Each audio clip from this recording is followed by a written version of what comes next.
Welcome back to another episode of Relatively Damaged Live. I'm Angela, and this is... Kat.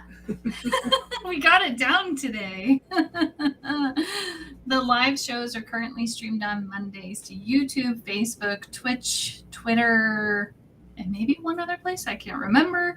Remember to follow and subscribe and share with your friends. On the Monday segment of the show, Kat and I talk about topics we find interesting. And as you may have seen from our title, our topic today is what's wrong with no? And we have a quote from Marshall B. Rosenberg. When they say no, they're saying they have a need that keeps them from saying yes to what we're asking. If we can hear the need behind a no, we can continue the conflict resolution process, maintaining our focus on finding a way to meet everybody's needs, even if the other party says no to the particular strategy we presented to them. And that's by Marshall B. Rosenberg. He wrote Nonviolent Communication. Okay, Kat, what is wrong with no? It is so hard to hear it.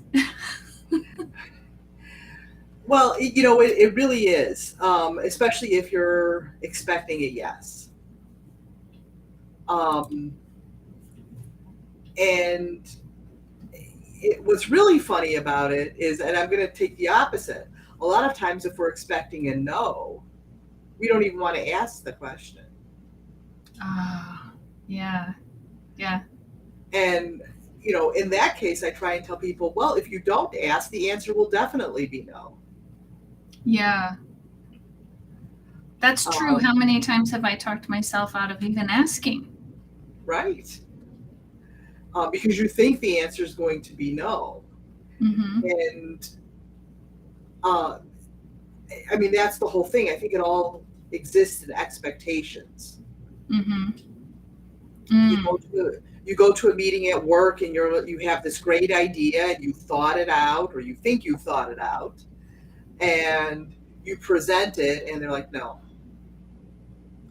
Sometimes it's not even that clear. Well, yeah. Or you ask your spouse, hey, let's go visit my parents this weekend. No. Because in-laws sometimes can be fraught with, tension and things like that. Well, I think actually it's in family relationships where it is a lot harder to allow room for no. In fact, I would say, especially with my kids, it was really hard to learn because of that dynamic of believing that they should just do what I tell them to do.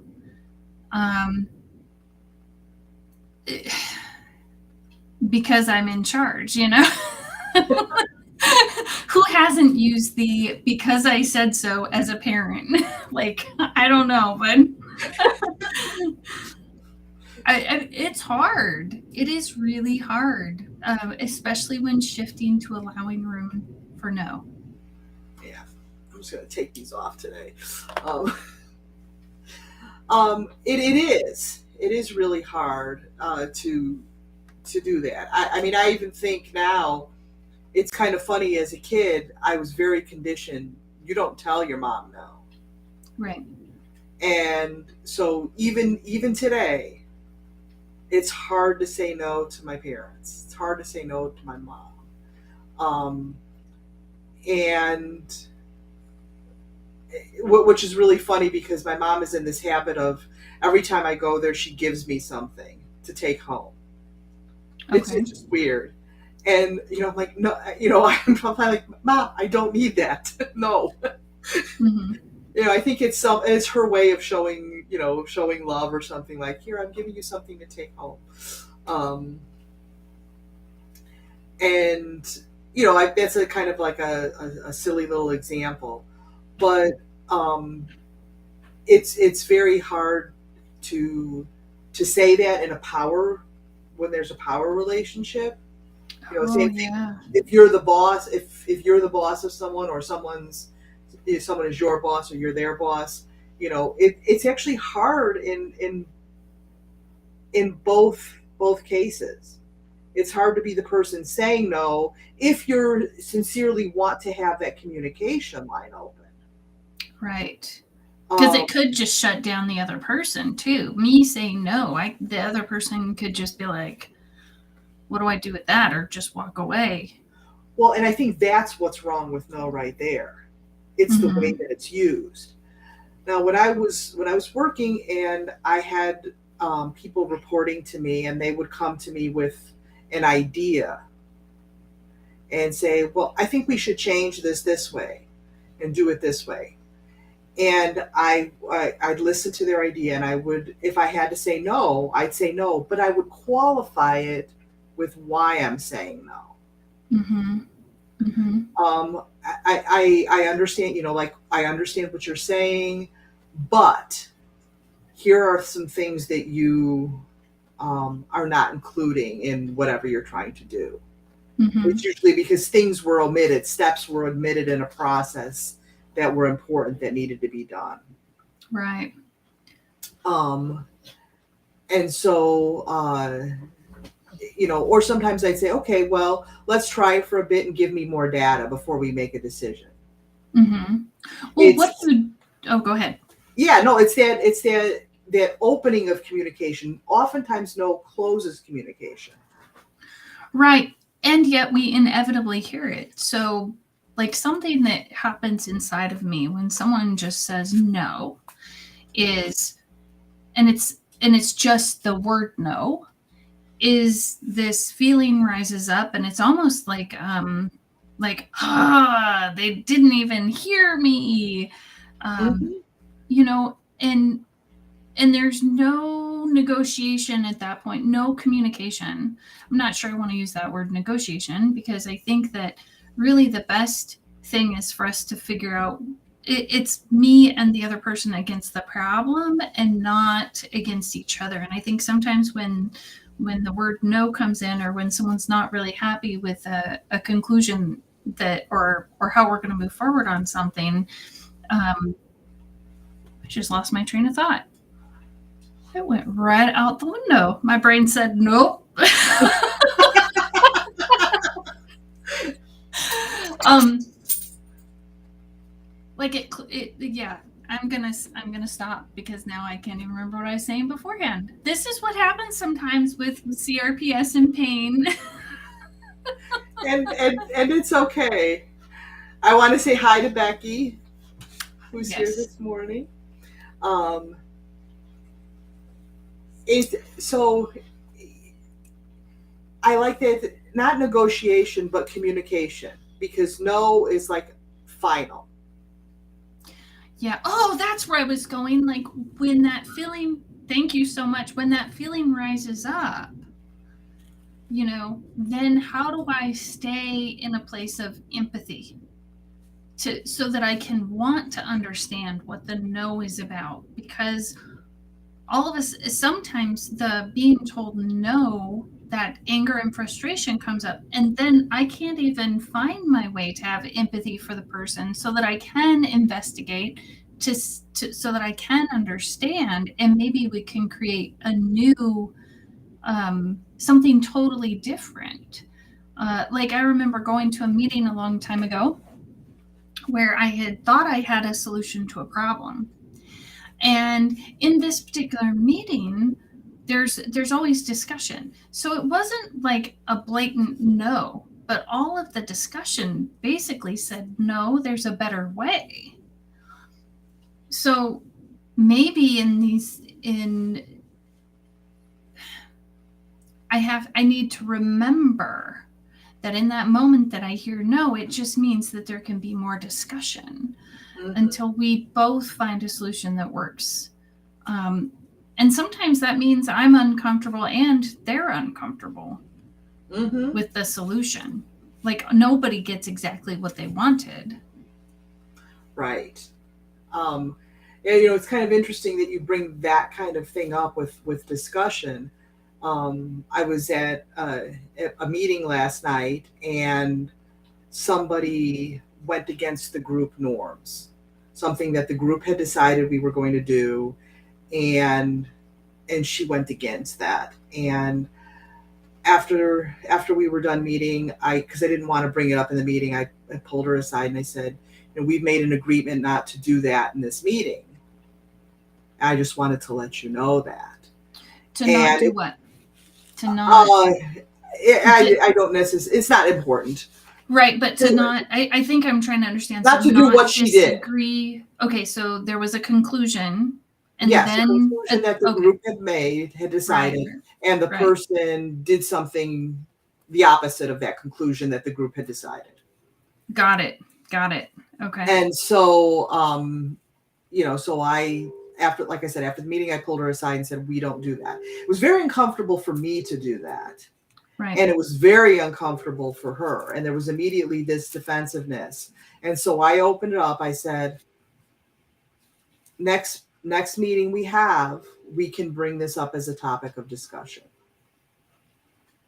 I said, I'm not saying no. I'm saying the group has said no, but we can always revisit it. Right. And I tried to open that up because I knew, I felt the tension because I had to say no. Right. And I tried to do it in a way that wasn't embarrassing or anything by taking her aside after the meeting. And, there was the tension on her side. Well, all immediately defensive. And I was just like, well, wait a minute. This is something the group decided, but if you feel strongly about it, you can bring it up. We can revisit it. Right. So I didn't want to make it. Yeah, and I think sometimes I left that room. You didn't. Okay. I'm sorry. I lost connection for a second. Oh, yeah. I didn't leave it as an absolute no. I left it for room to discuss. Because knowing how that no feels, both from having to deliver it, because having to deal with the discomfort from the other person and hearing it. Yeah. And having to deliver it wasn't necessarily a nice thing either. But the interesting thing is that letting it go would have potentially caused more conflict. Right. I'm trying to think of. Sorry. Yeah, that's when people start. Well, I thought we decided not to do that. So nobody wants to confront it. Nobody wants to say that no. Right. It's uncomfortable sometimes to say no. Yeah. And so there was, I tried to use these methods of saying no, but doing it in this way to open up the communication rather than closing. We have. Yeah. Wow. I'm doing a great job at stepping away. I'm so sorry. It's okay. Like allowing that room for no is so. But I like how you said opening up. So in the way that you say no, being really aware of how to say no in a loving way, that really brings it up. And I also want to point out that just because it's no right this minute doesn't mean it won't be no in, I'm going to say 5 or 10 minutes, but usually it's much longer. I'll never forget my oldest was very young, and she super smart and could bring up, well, what about this, or what about and sometimes I would say no, and she would bring something up, and I would be like, wow, that is a fantastic point. I hadn't thought about it that way. And then what would happen is I would shift. And so we ultimately, the kids and I became this beautiful team of people because we would allow room for no. And then if somebody else had an insight or an idea, we could come back to it. So it was not us against each other. It was us against whatever the problem was. And giving them room to say no and being open to the possibility that these kids had insight that I might not have was a huge, huge lesson to me to really remember Ooh, I don't know all of it, and I have blind spots too. Yeah, and we've spoken about that before, Mm-hmm. about the idea. Well, I think it was a couple weeks ago, with the whole idea of the guy walking down the streets causing trouble, and on one side he had a red hat, and on the other side he had a white hat, and everybody's saying, "Well, who? No, he had a red hat on. No, he had a white hat on." Yeah. And so it was, it's understanding that there are different perspectives, different sides to the opinion, and it's important to listen to all of that. Yeah, and I think acknowledging too, sometimes with that no comes me acknowledging that I might be wrong, and that's also uncomfortable, right? Like I don't think I'm the only one in the world that is uncomfortable with, oh crap, I was sure I thought of all the potential options. Well, yeah, and that's a lot of times what we try to do. I mean, I know whenever I'm ready to go into a situation that I know has the potential to be tension filled and lots of no's and miscommunications and misunderstandings, to try and, in my mind, think of every possibility and then think of how I'm going to respond if that possibility comes up. Mm-hmm. And because I don't like that, no, I don't like to feel that uncomfortable. And so, me wanting to be right, or at least get my point across and be heard and understood, I start thinking of all the possibilities. And I think with learning to be okay with no, or learning to be okay with, all right, that's your opinion. Mm-hmm. I don't have to agree with it. Yeah, I would think like the extra work of coming up with all the potentials too could lead to some extra noise and bias in my mind than when I start to try to interpret what someone else is telling me. Mm-hmm. So if I've already got some ideas of what they're telling me now, hearing no and or saying no may not even be an option, which could actually be detrimental because now I'm not open to the possibilities of a solution. Well, exactly. And I found that my interactions with others, since I've kind of given some space, or at least tried to give that space, for others to express their opinions, learning to ask questions. Well, Yeah, which okay, is, you I was said just going to no. say it's so hard in high conflict too. Right, right. And even in that time, sometimes it's okay to say, we need a time out. Mm-hmm. Because Yeah. like you said, when high conflict is there, it's like you're so emotional that, and you're so protective. It's kind of like Mm-hmm. that fight or flight thing, and you Mm-hmm. don't necessarily have to flee it completely, and you certainly don't have to fight it out. But sometimes it's better to say, you know what, I think we need a break to reflect on it. Right. And I know the Gottmans talk about taking a 20-minute break. And one of the most important things during that 20-minute break is to actually not think about the problem, which when when I first experienced that high conflict or those no's or being able to even empathize, because high conflict, all of a sudden, everybody, usually my experience is everybody's fighting for their own thing, and it's no longer a team against a problem. It's the conflict actually becomes the problem. So then Mm-hmm. there's no room. And so part of the trick is go do something else and stop re-triggering it, because most emotions will dissipate around, it takes about 20 minutes for that emotion to rise and fall, unless of course we re-trigger it over and over again. Mm-hmm. So that happens a lot of times with people who are panicking or in anxiety. They get into this loop and then can't get out of it because it's re-triggered by the thoughts that keep coming up. It's very hard. So the same thing I think happens when someone says can happen in when there's a lot of no happening too, or not healthy communication. Right. And again, it goes back to that absolute no. Just no. Let's move on to the next thing. Yeah. And how does no, go ahead.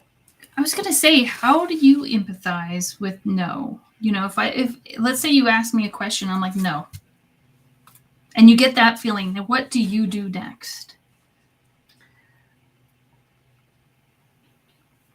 Usually the initial reaction, especially if I'm expecting a yes, might be like, whoa. And I learned not to give in to that initial emotional reaction. It's an ongoing process. It's not always easy. It's about acknowledging the feeling, but then being able to say, all right, what's going on here? So in a case with a boss at work, and you come up with a proposal and your boss says no. Okay, what is there a reason why no? Is there something missing in my proposal? What could it take to get to yes? Because I think this is a really good idea. And in the example I gave from last night, I mean, I had given the reasons why the group had initially made that decision not to do that. Right. And these, because there were reasons, because I didn't want to just say, no, don't do that. I wanted the person to understand. I wanted the person to also understand that this is something that can be revisited. So it wasn't, like I said, it wasn't an absolute no. So when I'm thinking of those things, if I'm the person delivering the no, I'm trying to put myself in the other person's position. And what would I want to hear after a no? Yeah. Especially if it's something personal like that. Right. Because if you're at work and you're investing a lot of time into a proposal, you would like it to be accepted. Right. Maybe with changes or, constructive criticism, but just to hear no. Yeah. It's like it feels like a personal attack almost. Yeah. Even sometimes I think when someone doesn't specifically use the word no, if they don't just say no, but it's clear that that's not what's going to happen, right? It still is, for me, this really uncomfortable feeling. Becky just said, I don't like no. And which distracted me into thinking, oh, I don't like no. How do I behave when I don't like no? I think I do more research. I try to come up with all the things so that the other person has to say yes, and then actually set myself up for like a forced yes. And what happens then? Then I really don't want to hear no, because I did all this extra work because I don't like no. And now I still hear it, then I'm really mad about it. Right. And that's where I think the difference there is the focus is still on yourself and what you want. Being able to put yourself in the other person's position. So if I'm being told no, I'm thinking, what is that person going through? Why they're saying no? Right. And I may not have the answer. I may not know the answer, but at least allowing for the possibility that there's a reason is something, and that I can decide to open that communication or not. And then if I'm the person who has to deliver the no, I'm thinking, trying to put myself in the person's position is, and explaining why it's a no. Yeah. Well, and I would think staying open to the possibility that there may be something I am completely unaware of, or that there's potentially a solution that maybe isn't, everybody doesn't get exactly what they want, but it's still not just no. Mm-hmm. I'm just thinking of a time when one of my daughters came in and they were certain it was, there were only two choices. And I remember sitting back because I knew the conversation was coming, right? And I sat back and I took a deep breath and I just said, what if there's something else? What if it's not just that or that? And it changed the whole trajectory of our conversation just by thinking of the possibility that it's not a binary choice. Mm-hmm. Which can be, I think it's really hard, especially when there's already been conflict, because in that particular situation there had been conflict and things like that, a significant amount of conflict. Mm-hmm. And so to maintain that that peace inside of me actually was really, really difficult. And I think we were both happy-ish with what came out of it, and it, I think it started another shift in our relationship for the better. Mm-hmm. Because now we could be a team, whereas before we were unable to be a team. There was a constant butting of heads. Yeah. And, I think it's important to note that, occasionally there are people who live for the conflict. That you may encounter people who are not willing to engage in that way. And so it's very difficult, and but it's also important to listen to that too, for your own peace of mind. And those kinds of things is, that's when I go, do I have to have a relationship with this person? Mm-hmm. How important is this to me? And that can be painful when there are expectations. Right.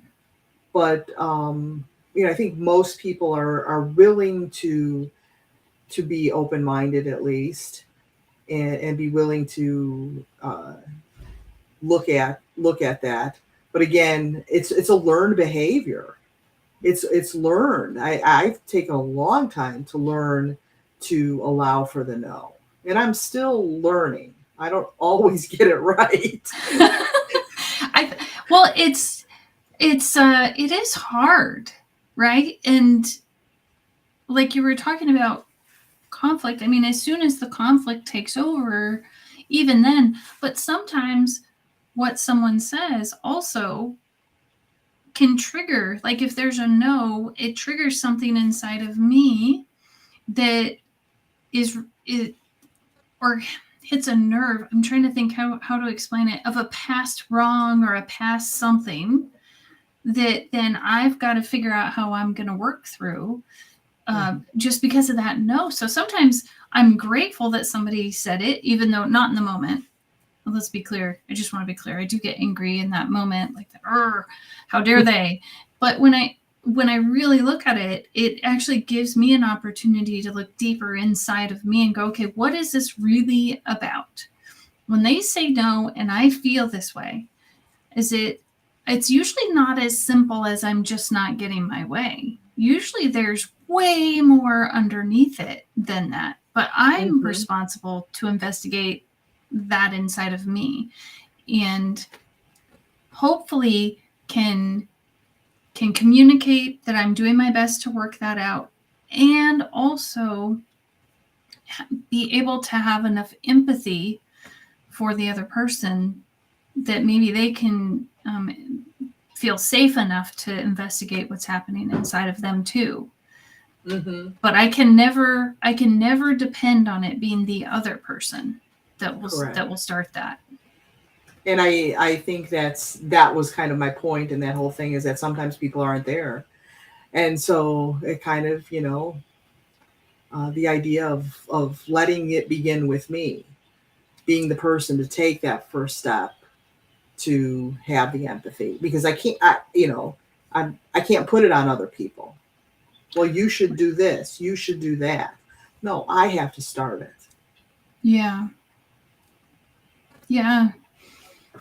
It's tough stuff, hearing no, and saying it too sometimes, especially if it's if you've been a person who doesn't say no, or hasn't, who's always been a people pleaser or a fixer. I've been there, right?